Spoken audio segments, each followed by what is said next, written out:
Olá, aqui é o pastor JC. Vou estar entrando hoje no assunto o cristão e o problema do sofrimento. Como base, livro de Jó, número 1, verso 1.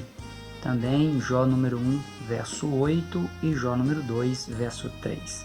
Havia um homem na terra de Uz, cujo nome era Jó. E este era homem sincero, reto e temente a Deus, e desviava-se do mal. Verso 8. E disse o Senhor a Satanás: Observaste tu a meu servo Jó? Porque ninguém há na terra semelhante a ele, homem sincero, reto e temente a Deus, e se desviando do mal. No verso 3 de Jó número 2, o Senhor acrescenta que Jó ainda retém a integridade, mesmo Satanás sendo incitado contra ele para o consumir sem causa. Os filósofos existencialistas, eles dizem que os problemas fazem parte da vida, da condição humana, e que as adversidades, elas obrigam a pessoa a vivenciar um papel que não é seu. No entanto, Ivan da Mata, um ex-menino de rua, que era gago e também analfabeto até os 22 anos de idade, hoje ele é psiquiatra cristão, escritor e pastor. Ele aponta, dentro do contexto bíblico, 7 causas dos conflitos. A primeira causa apontada por Ivan da Mata é que os conflitos têm um começo na ordem moral, ou seja, o pecado. Pecar é errar o alvo, é mirar no alvo errado, é conflito de interesse. Não houvesse o pecado, também inexistiria aí também os conflitos. A segunda causa apontada por Ivan da Mata é a ordem biológica, já que o limite fisiológico da pessoa, ela impõe determinadas necessidades que precisam ser satisfeitas. Agora, como satisfazer essas necessidades? Na busca por satisfazer essas necessidades, a pessoa ela encontra também os seus conflitos. A terceira causa é a ordem psicológica, já que as crises de identidade podem levar a pessoa a deixar de viver a sua própria vida e passar a viver a vida de outra pessoa. A quarta causa apontada por Ivan da Mata é a ordem emocional, já que as crises elas podem provocar alguns distúrbios emocionais e até mesmo crenças disfuncionais. A quinta causa é a ordem social, que envolve aí questões políticas, questões econômicas e provoca conflitos, provoca sofrimento na vida das pessoas. A sexta causa é a causa sociológica, vem aí por meio das crises coletivas, onde o problema de um acaba afetando a vida de outra pessoa. E a sétima causa dos conflitos, ou seja, do sofrimento, segundo Ivan da Mata, é a ordem antropológica, já que uma reflexão acerca do ser humano, do que lhe é específico, pode aí gerar conflitos, gerar sofrimentos. O certo é que os conflitos eles estão presentes tanto nas grandes estruturas mundiais como também nas pequenas, como no caso da família. Os conflitos estão presentes tanto na coletividade, na sociedade em geral, quanto também na vida de um único indivíduo. Como uma pessoa pode viver sem problemas? Ela tem que aprender o quanto antes a dar aos problemas que surgirem no decorrer da sua vida um novo significado, uma nova direção, um novo rumo. Para o neuropsiquiatra Viktor Frankl, a pessoa ela pode encontrar um sentido na sua vida e superar a maior parte dos conflitos que ela depara com eles no meio da sua vida por meio da terapia dos sentidos, ou o que ele chama de logoterapia. Na logoterapia, a pessoa, sem necessidade de escavar o seu passado, ela pode explorar o conflito para fazer com que esse conflito tenha no presente um novo motivo para a pessoa se levantar todas as manhãs e aí a conseguir superar através da resiliência. Segundo o filósofo e poeta e crítico cultural Friedrich Nietzsche, cada pessoa ela precisa buscar uma razão para viver. Precisa vencer várias etapas ao longo da vida, ainda que às vezes ela precise morrer de forma simbólica para renascer, para as etapas seguintes. O que precisa ser entendido é que os sofrimentos e também os conflitos, eles permitem à pessoa transformar as lembranças de tristeza, de sofrimento, de medo, dor e também as lembranças de lágrimas, transformar tudo em contentamento, em alegria e em satisfação.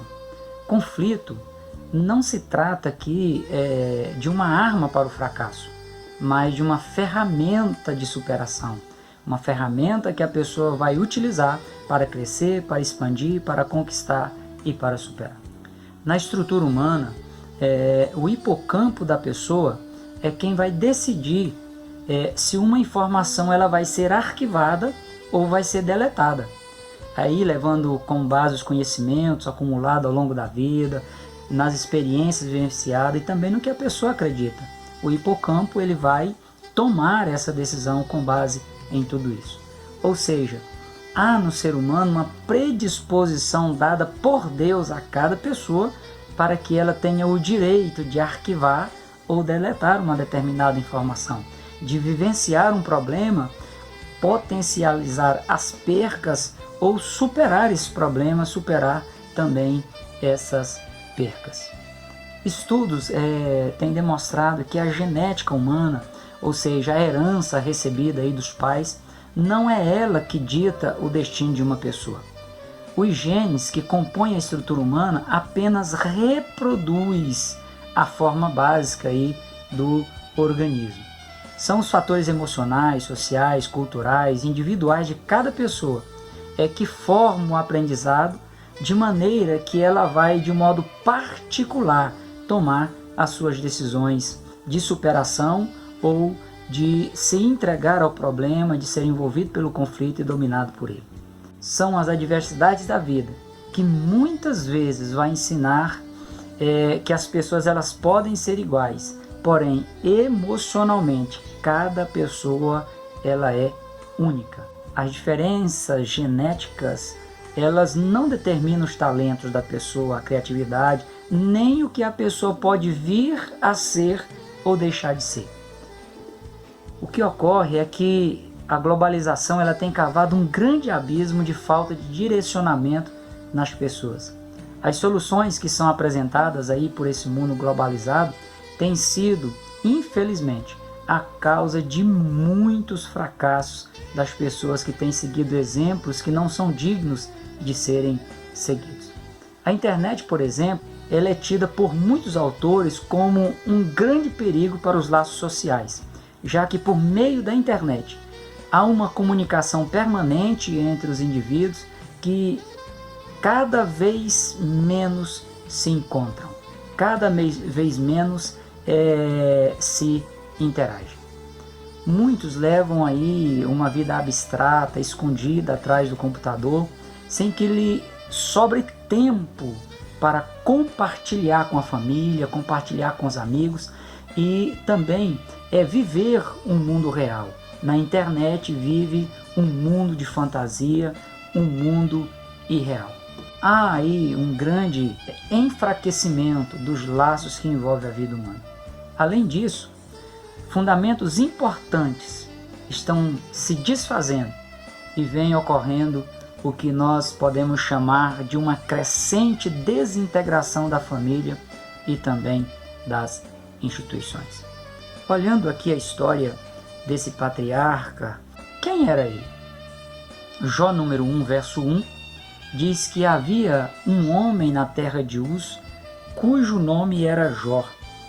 Este homem era sincero, reto, temente a Deus e se desviava do mal. Jó, ele viveu cerca de 2.500 anos antes de Cristo, lá na terra de Uz, nas fronteiras da Idumeia, o território de Edom e também da Arábia. Esse território foi palco desta antiga civilização que viveu esse homem, que nos leva a refletir sobre o sofrimento da humanidade e olhar também sobre o sofrimento do cristão. Jó, ele era uma pessoa simples, uma pessoa adorável, que ele experimentou os dois lados da vida. Ele experimentou ser o maior homem da sua época, o mais poderoso, mas também ele experimentou o lado de ser o homem mais fragilizado entre todos os mortais da sua época. O que difere Jó da maioria das pessoas é o fato dele ter tido uma grande resiliência, uma grande capacidade de superar aquelas crises que lhe abateu, os conflitos que lhe sobrevieram, tendo em visto aí a sua personalidade descrita aqui em Jó número 1, verso 1, Jó número 1, verso 2, como também Jó número 2, verso 3. Apesar do nome Jó, com origem hebraica, significar pesaroso, Jó ele possui uma personalidade muito forte, com características dignas de serem desejadas, de serem trabalhadas na vida de uma pessoa, se é que a pessoa queira sobressair também nos conflitos da vida. A primeira característica, o primeiro aspecto da personalidade de Jó era a integridade.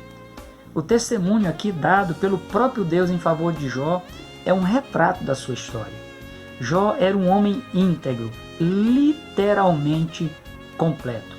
Ele possuía aí um caráter ilibado, voltado sempre para as coisas justas.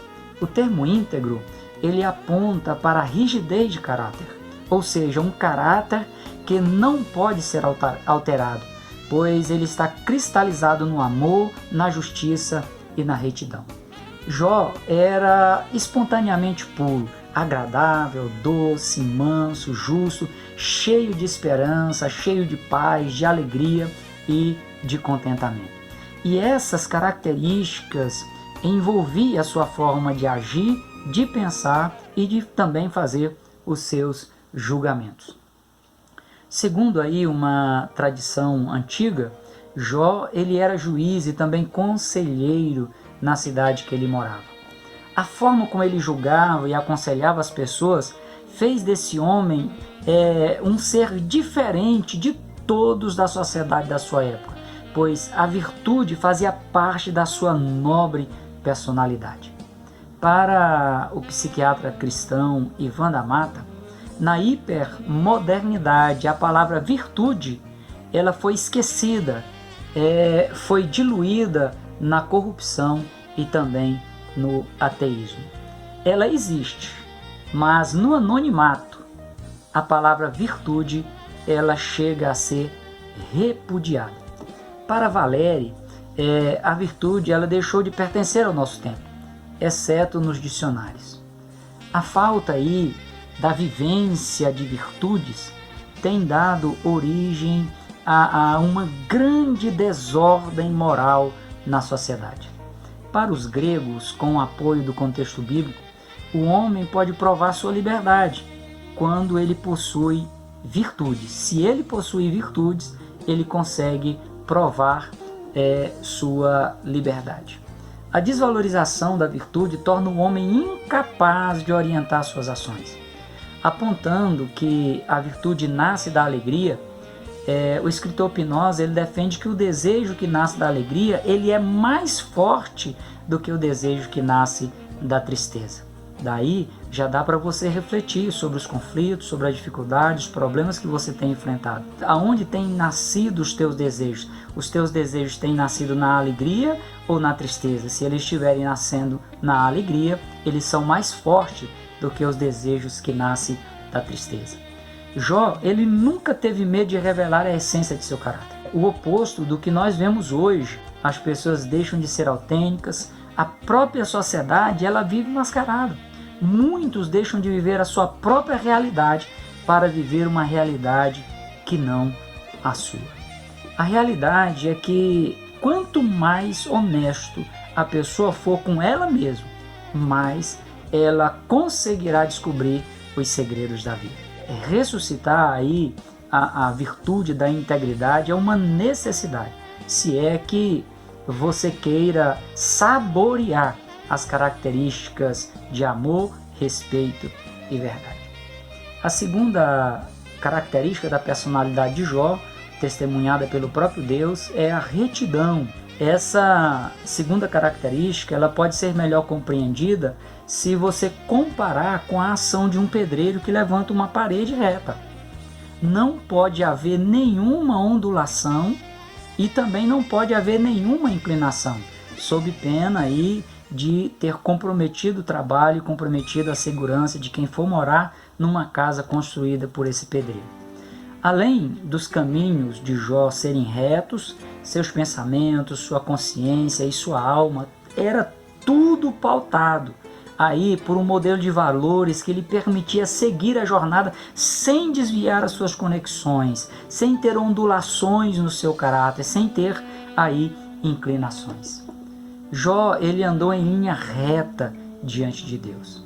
A perca de valores como a verdade, a honestidade, a justiça, a virtude, a pureza tem levado muitos a mergulhar em graves problemas e se afogarem neles. A retidão deve ser o reflexo da personalidade de cada pessoa. Jó, ele possuía um juízo de valor muito aguçado e nada fazia Jó desviar do seu propósito de servir a Deus com amor e com justiça. De onde vem a retidão de Jó? Você pode perguntar. Vem do prazer de realizar coisas puras. Para Jó, ter coragem era vencer o medo. E seguir a retidão e também a virtude era vencer a si mesmo, para depois ele poder vivenciar a quietude de espírito que a própria vida lhe ofereceria. A retidão, ela leva o homem por caminhos que ele nunca percorreu, caminhos de sucesso, caminhos de conquista, caminhos de expansão. A terceira característica, ressaltada pelo próprio Deus, da personalidade de Jó, era o temor a Deus. O temor a Deus fez com que Jó fosse conhecido como um homem temente a Deus. Seu temor a Deus não era sinônimo de pavor e nem de receio. Ele nunca viu Deus como um tirano ou como um ser aí de semblante fechado, carrancudo, ranzinhos. Não. Ele temia a Deus porque tinha respeito à sua grandeza. Ele compreendia a diferença da grandeza do universo e da grandeza do Deus que criou o universo. Jó, ele sabia diferenciar o poder de Deus do poder da ciência. E por isso, sem medo, sem pavor, ele respeitava e ele admirava a Deus. Para Jó, Deus nunca ultrapassaria os limites do raciocínio humano ou das possibilidades humanas. Ele acreditava em um Deus que era capaz de se relacionar com o ser humano, mesmo esse ser humano limitado e frágil. Veja o que ele declarou em Jó número 19, verso 25. Jó número 19, verso 25. Porque eu sei que o meu Redentor vive e que por fim se levantará sobre a terra. Verso 26 e 27. E depois de consumida a minha pele, ainda em minha carne eu verei a Deus. Ou seja, eu terei um relacionamento com Ele, Ele vai se relacionar comigo. E ele ainda declara, vê-lo-ei por mim mesmo, no verso 27. E os meus olhos e não outros o verão. E por isso os meus rins se consomem dentro de mim. Ainda em Jó número 23, versos 6 e 7, Jó declara: porventura, segundo a grandeza do seu poder, contenderia comigo? Não, antes cuidaria de mim. Verso 7, ali o reto pleitearia com ele, e eu me livraria para sempre do meu juiz. Esse era o Deus que Jó servia, era a forma como Jó via, admirava e respeitava a Deus. Tendo em vista aí o que Jó acreditava, ele experimentou a manifestação e os milagres de Deus na sua vida, mesmo no meio das maiores desgraças que lhe sobreveio. O cuidado de Deus não isenta seu servo de passar de dificuldades, mas o cuidado de Deus leva Deus a cuidar os seus servos, mesmo nos momentos de grandes dificuldades. Veja o que Davi declarou no Salmo de número 34, verso 18 e 19. perto está o Senhor dos que têm coração quebrantado e salva os contritos de espírito. Muitas são as aflições do justo, mas o Senhor as livra de todas. O salmista Davi, ainda no Salmo de número 145, versos 18 a 20, ele diz: perto está o Senhor de todos os que o invocam, de todos os que o invocam em verdade. Ele cumprirá o desejo dos que o temem, ouvirá o seu clamor e os salvará. A quarta característica da personalidade de Jó, defendida pelo próprio Deus, é a sabedoria. E esta última característica da personalidade de Jó era a sabedoria de se desviar do mal. Diferentemente do que muitos pensam, o mal nasceu antes da atitude de desobediência no jardim do Éden por parte de Eva e por parte de Adão. O primeiro conflito, ele teve origem, ele se estabeleceu no céu, momento em que Lúcifer se rebelou contra o Criador.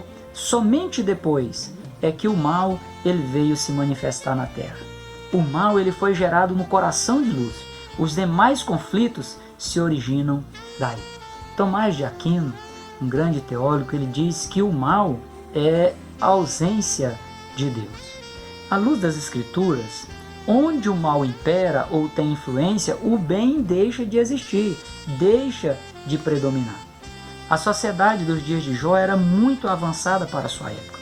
A corrupção, a prostituição, o engano e os maus comportamentos estavam impregnados na vida daquele povo, como está na sociedade de hoje.